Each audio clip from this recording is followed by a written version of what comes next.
What's up guys, Mike here, the Detroit Borg, checking out the brand new HTC 10. This is HTC's flagship smartphone for 2016 and has many of the flagship specs we've come to expect from phones this year and some additional new features that really stand out. Now before we talk about those, let's get to the unboxing. And the box itself is very familiar for HTC. It's kind of this flat style box with a dimpled pattern along the top. And of course along the back we'll find all of our specs highlighted. Let's go ahead and peel off the plastic and lift the lid. And the first thing we will see is our brand new smartphone still wrapped in its plastic. And the plastic does highlight some of the ports and features.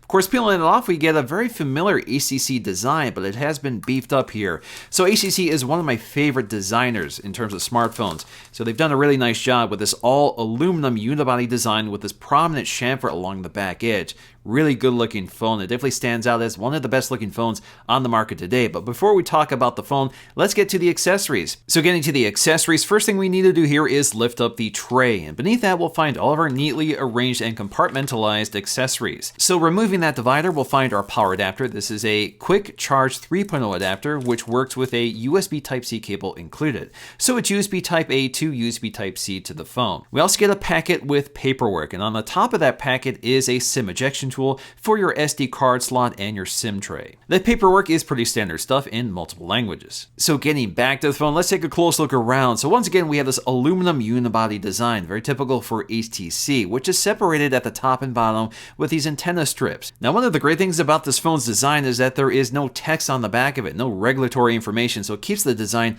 very clean. So along the back, we have our 12 megapixel or ultra pixel camera, which does protrude a bit here. They call them ultra pixels because the pixels are a bit larger than standard. They're about 1.55 microns, when most smartphones are around 1.2. So that's able to capture a lot more light and detail without interference. We also get an f1.8 aperture, which is nice and wide. Again, that lets a lot of light in, and we have optical image stabilization, laser-assisted autofocusing with a dual-tone LED flash. Toward the top and center of the phone is a headphone jack, which does incorporate a 24-bit DAC, which works with Dolby audio processing to deliver really impressive performance, and a lot of this is handled on the software side, and we'll talk about that when we do the walkthrough. Now, there is a plastic trim piece up here, which is used for radio transparency, but gone this time is an infrared blaster, so you can no longer use this phone to control your AV equipment. Along the right side, we have our power and volume rocker. So the power button has a raised texture, which makes it easy to distinguish between that and the volume rocker just above it. Right above that, we have a nano SIM tray. And on the opposite side,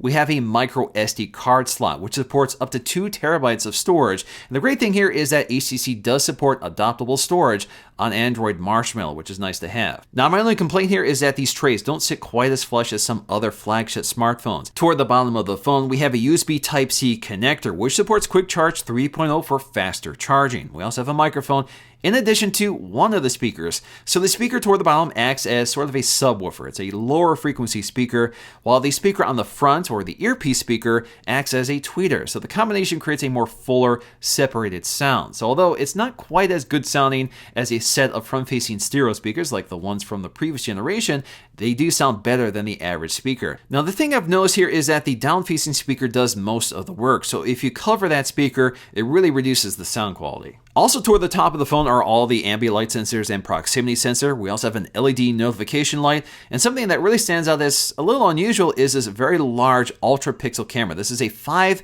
ultra pixel camera which delivers 1080p HD video. Now, the unusual thing here is that this is optically stabilized. This is the first front-facing camera to feature optical stabilization. That's fantastic for vlogging or if you're shooting video while walking with your phone. It's a really nice feature to have, and we'll test it out a bit later. Also on the front are the off-screen Android keys, and toward the center is a home button, which is also a fingerprint scanner. Now, this is a capacitive button. There is no physical click here, so you just tap it in order to use the fingerprint scanner or to go back to the home screen. Of course, on either side, we have our back and recent apps buttons, which are backlit. We also get a 5.2-inch Quad HD display, so we have a lot of resolution here, 565 pixels per inch. It's using a Super LCD5 panel, so we have more vibrant colors than the previous generation, and it's a bit brighter with deeper blacks, but it's still an LCD display, so it's not quite as stunning as a Super AMOLED display with those deep blacks and more vibrant colors.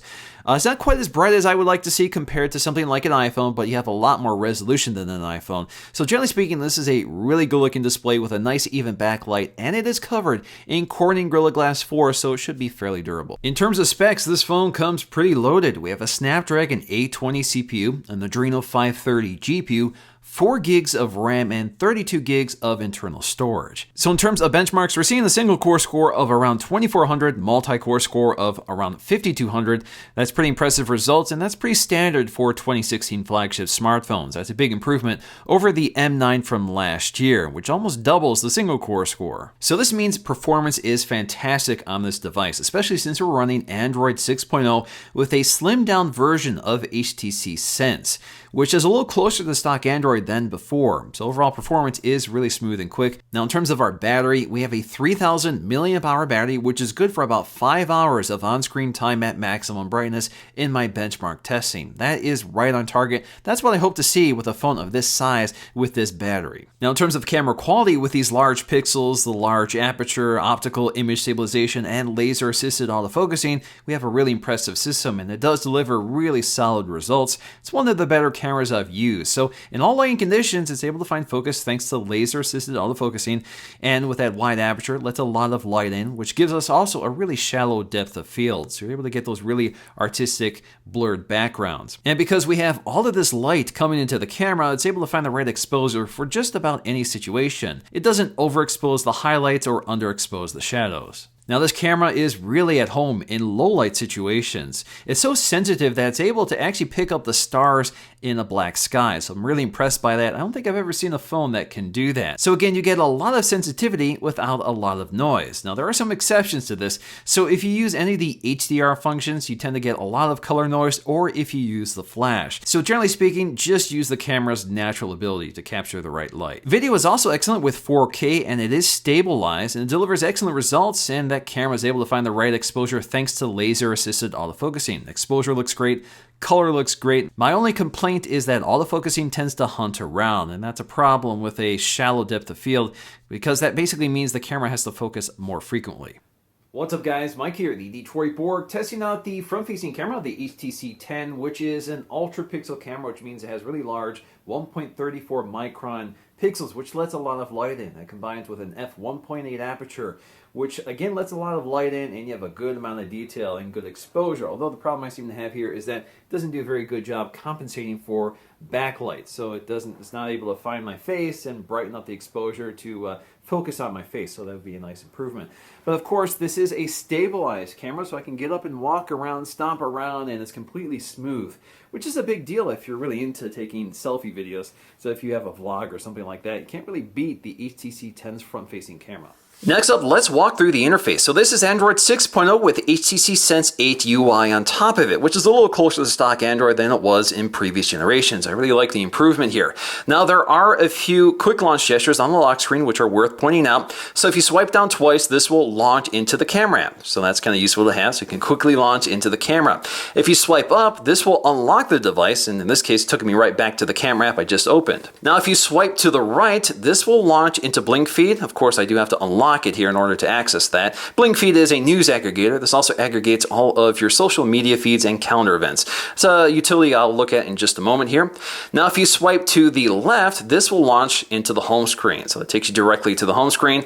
And of course you can also double tap to wake it up, double tap to put it back to sleep. Now you have to keep in mind that these quick launch gestures aren't on by default. Some of them are there, but some of them are turned off. So if you want to turn them on or turn them off, you have to go to settings, go to your display gestures and buttons setting panel, and go down to motion launch gestures. So you can see we have 5 of them we can scroll through, and you can unpick the ones you want turned off or turned on. Also from the lock screen, you can quickly launch into your favorite apps, and you can change these by going to the home screen and changing the apps that appear in your dock. Now speaking of that fingerprint scanner, you can see it responds really quickly here. This is a capacitive button. There is no mechanical action here. So all I have to do is tap the button to wake it up, tap longer in order to unlock it. So it's not the fastest fingerprint scanner in the world, but it is pretty reliable here. So again, you can see it unlocks. It takes us right to the home screen. Now by default, if you just tap the home button with any finger, this wakes it up. So if you want to turn this off, you can.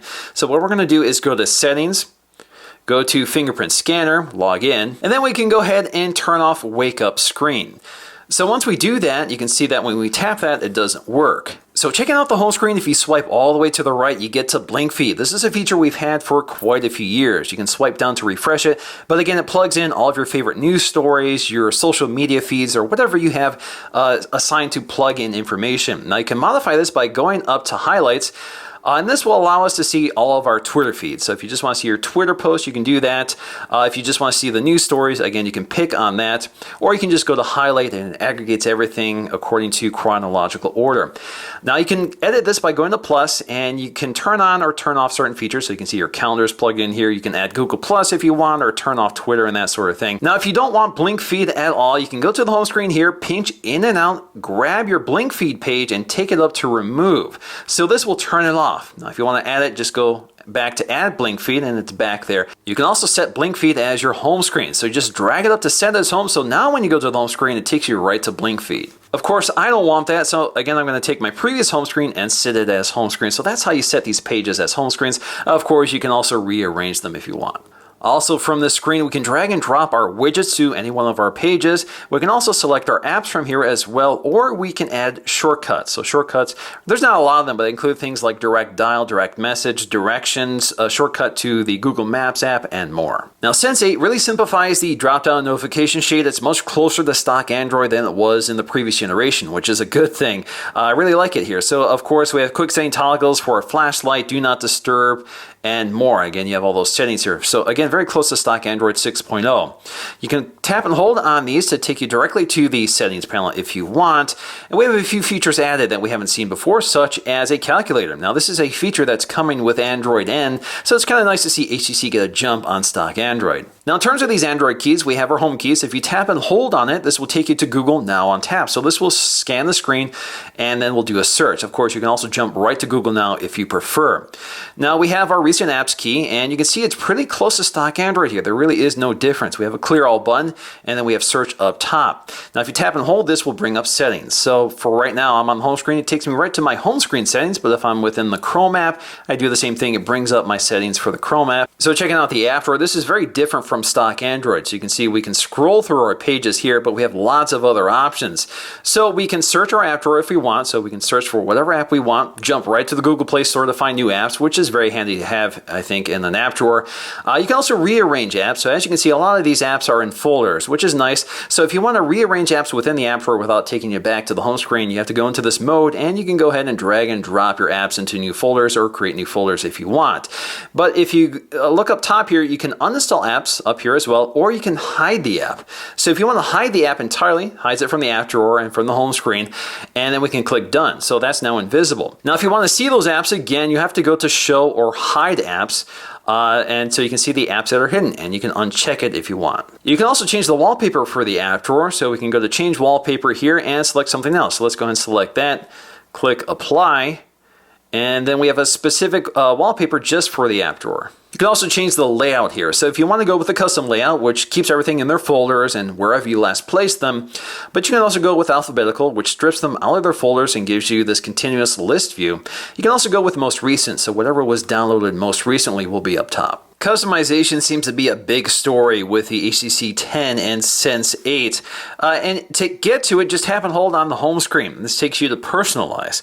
So we can personalize the home screen layout. So if we go to this, we can go with the classic layout, which is what we have right now, or freestyle layout. So freestyle layout is compatible with only certain themes. So you have to download different themes from their theme store. So with this theme applied, you can see instead of app icons, we now have these stickers, which can be repositioned to anywhere you want. It no longer conforms to a specific grid. So you can rearrange them in a specific way if you want.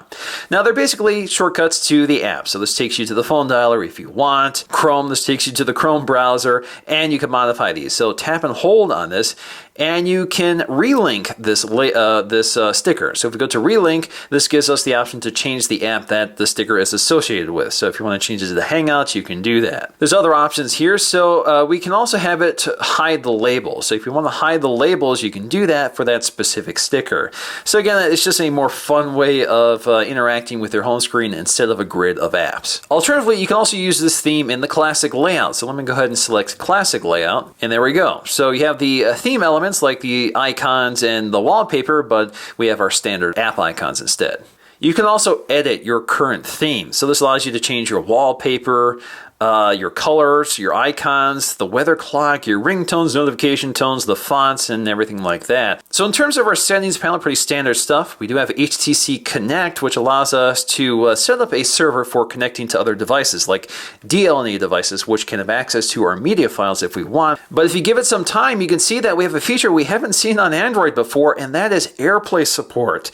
So I can see all my Airplay devices powered on right now, my Apple TVs in various areas of my house, so I can go ahead and broadcast audio to those devices just by tapping on them. So again, this will connect to those devices and I can stream audio or video. HTC also makes it easy to transfer content from one phone to this phone. So you can transfer from an HTC Android phone, another Android phone, or even an iPhone. So if you have an iPhone, you basically log in with your iCloud backup or your iTunes account. Under display, gestures, and buttons, we have glove mode. So this allows us to use the screen when we're wearing gloved hands. So this is great if you live in a cold environment like I do. We also have our color profile, so we can go with Vivid or sRGB, and then you can modify this under settings as well. In terms of the navigation button backlights, now we have auto off when inactive, so that's what we have right now. But if you want these always on when the display is on, you have that option as well. Personally, I actually like that, especially if you're not used to this layout. Now, in terms of audio settings, there's a lot going on here. So we do have HTC Boom Sound with Dolby audio processing.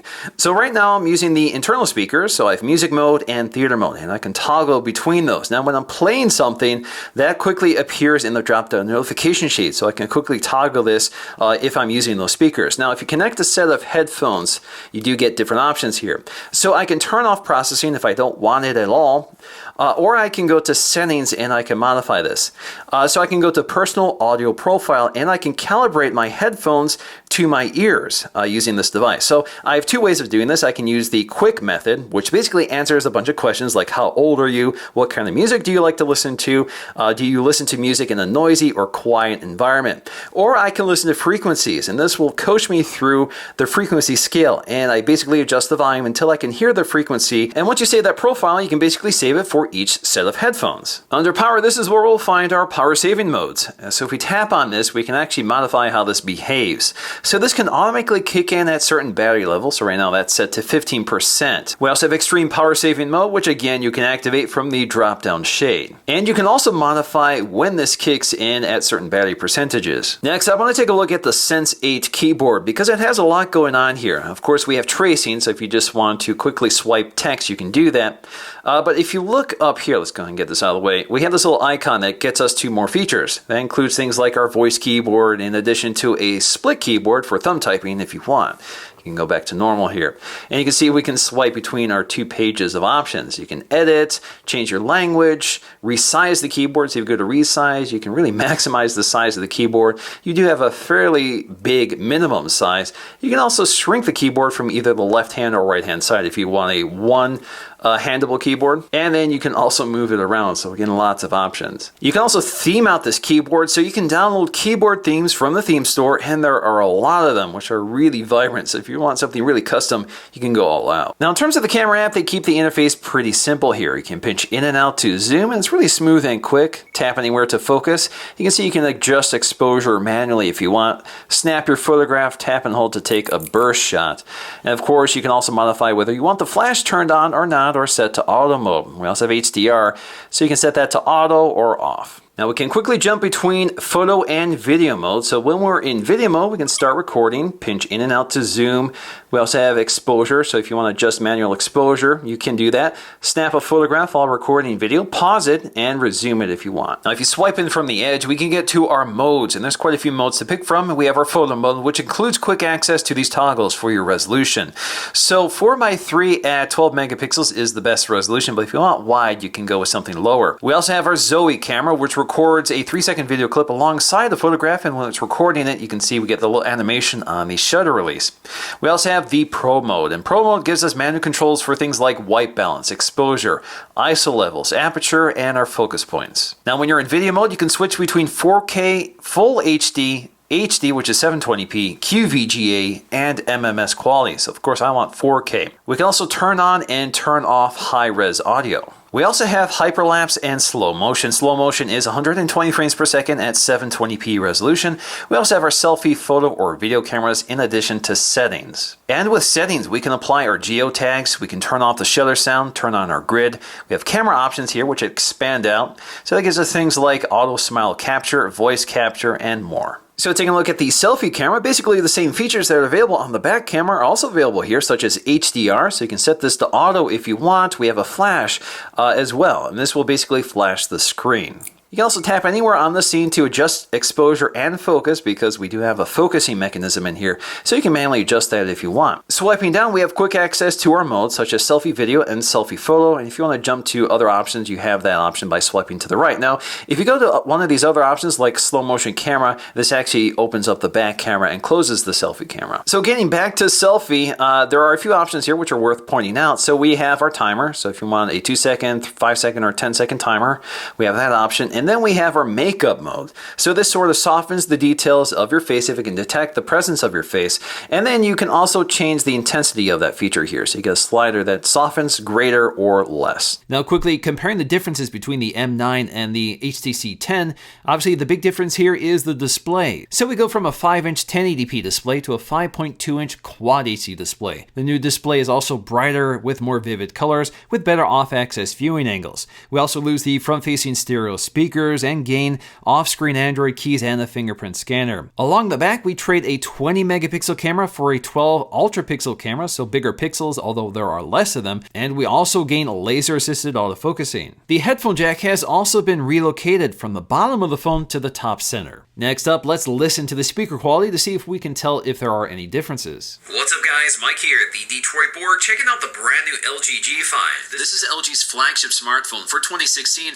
and launches with some notable features, including a modular design. This allows us to remove the battery so we can swap out the battery while retaining a metal frame, but we can also attach accessories like a camera grip or even an audio amplifier. So in my opinion, the M9 does sound better with a wider soundstage and deeper bass response, and you also don't accidentally cover the side speaker on the HTC 10, which can be a problem when you're gaming. So ultimately, I think the HTC 10 really is return to form for HTC. It's a very polished flagship smartphone that gets all the core features right. We have a great design, great display, fantastic camera system, fantastic audio for both the internal speakers in addition to the headphone amp. And they've made significant improvements to HTC Sense 8, which looks much better and performs better than the previous generation. So ultimately, while we don't have a lot of bells and whistles, we have a very polished flagship smartphone that stands out for getting all the basics right.